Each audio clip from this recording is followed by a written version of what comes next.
Les Britanniques gardent en mémoire leur empire gigantesque. Aujourd'hui, le pays se cherche. C'était le cas avant le Brexit, c'est encore plus le cas depuis le Brexit. Qui est britannique? Est-ce que c'est une couleur de peau? Est-ce que c'est une appartenance à une culture? Est-ce que c'est une appartenance à une religion? Qui sommes-nous par rapport au reste de l'Europe? Et cette question était déjà présente et très fortement avant le Brexit, c'est encore plus le cas depuis 2016. Et il y a aussi évidemment cette relation aussi avec le reste du monde. Le Royaume-Uni a toujours été très proche des États-Unis. Les Britanniques se posent la question, sommes-nous Européens? Devons-nous aller voir ailleurs? Et il y a évidemment une dernière composante qui est le Royaume-Uni est composé de 4 nations. L'Angleterre, l'Écosse, le Pays de Galles et l'Irlande du Nord. Qui sommes-nous? Qu'est-ce qui nous rapproche? Qu'est-ce qui fait que nous sommes un pays, une nation? Sommes-nous tous différents? Il y a des velléités d'indépendance en Écosse principalement, mais qui naissent aussi en Irlande du Nord, dont le rapprochement avec la République d'Irlande devient de plus en plus inéluctable. C'est une question qui est présente quotidiennement quasiment dans la presse de droite, un peu moins ailleurs, mais c'est une question en tout cas importante. Est-ce qu'il existe un débat autour de l'identité en Espagne? Oui, il existe, et il est accentué en particulier dans certaines régions, notamment en Catalogne. Lorsque vous posez la question aux indépendantistes les plus convaincus, ils vous répondent qu'ils sont d'abord catalans avant d'être espagnols, et vous retrouvez aussi cette caractéristique parmi les indépendantistes les plus convaincus aussi, au Pays Basque par exemple. Il y a ensuite une autre question autour de l'identité qui n'a rien à voir avec les indépendantismes les plus forts en Espagne, c'est autour du drapeau espagnol. En fait, ce drapeau divise davantage qu'il n'unit. Beaucoup d'Espagnols ne se sentent tout simplement pas représentés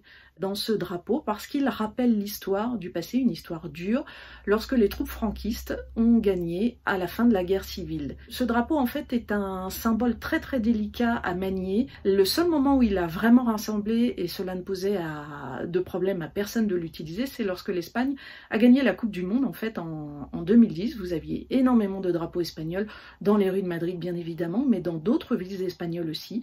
Et là, tout le monde a oublié, je dirais, les différences et les divisions autour du drapeau espagnol. À Bruxelles, cela ne fait aucun doute. La question de l'identité tiraille grandement tous ceux qui travaillent au sein des institutions européennes ou qui gravitent autour. Ici, plus qu'ailleurs, la notion d'identité européenne occupe une place prépondérante. Et il n'est pas rare, quand on rencontre une nouvelle personne et qu'on la questionne sur sa nationalité, qu'elle réponde « Moi, je suis européen » plutôt que « Je suis français, allemand, grec ou italien ». La sociologue Sophie Duchesne a consacré une grande partie de ses travaux à cette notion d'identité européenne et elle estime que celle-ci se construit sur base d'une structure de récit partagé sur l'Europe. Et c'est justement cela qui se joue à Bruxelles et encore plus au sein des institutions européennes. Cette Europe, on la construit, on la façonne, on l'approfondit. Il n'y a donc rien d'anormal à ce que beaucoup ici aient envie de s'approprier cette Europe, notamment par le biais de l'identité.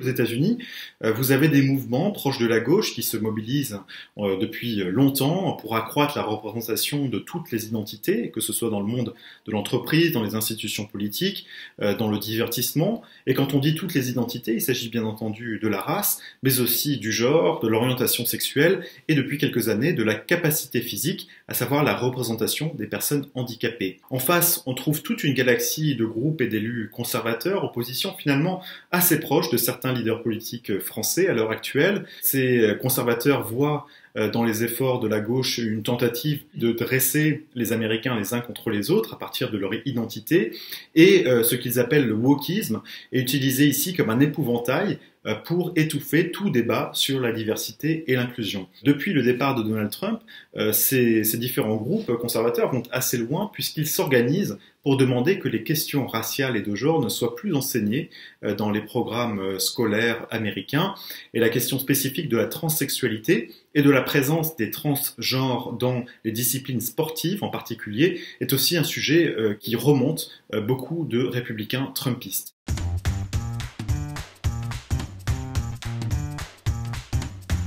Alors quel regard portons ici sur le débat français?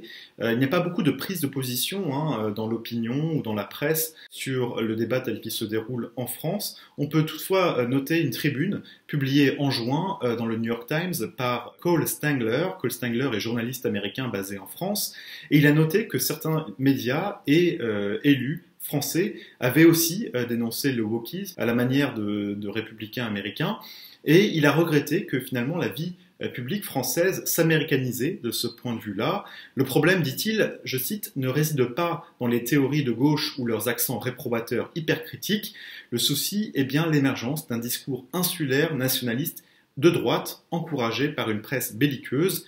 Et Cole Stengler de poursuivre, le résultat est un paysage politique dégradé qui donne du pouvoir à l'extrême droite, poussant le reste de l'échiquier politique dans son orbite. Je crois en fait que les Espagnols ont l'impression que ce débat est récurrent, qu'il dure depuis de nombreuses années et qu'il porte toujours sur la même question, en fait, sur l'intégration des immigrés. Ensuite, si on regarde un peu rapidement les derniers articles dans la presse espagnole autour de la campagne présidentielle, beaucoup portent sur la candidature non déclarée de Éric Zemmour et sur cette question de l'identité. Le débat français sur l'identité est perçu un peu comme hystérique. Il n'y a pas vraiment de débat ici sur est-ce que l'immigration diluerait l'identité britannique.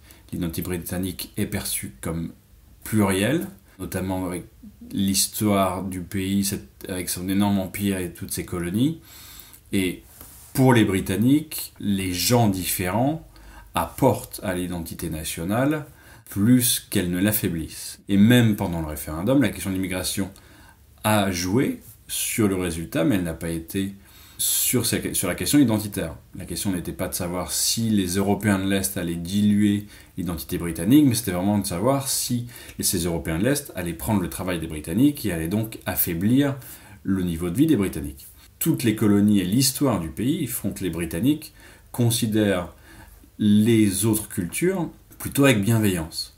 Donc, quelqu'un comme Zemmour ici n'existerait pas. Même Nigel Farage, qui a été le grand meneur de l'UKIP, le parti pro-Brexit jusqu'à il y a très peu de temps, ces histoires d'identité et de couleur de peau n'ont vraiment jamais existé dans son discours.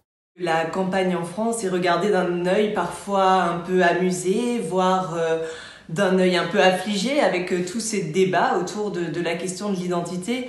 Les Allemands, par exemple, ont du mal à comprendre, eux qui ont vécu au mois de septembre une campagne en vue des élections qui était focalisée sur des sujets très terre-à-terre, comme le prix des loyers, par exemple, ou la fiscalité. Alors pour tous, la campagne présidentielle en France fascine, et elle laisse, il faut le dire, beaucoup d'Européens carrément pantois.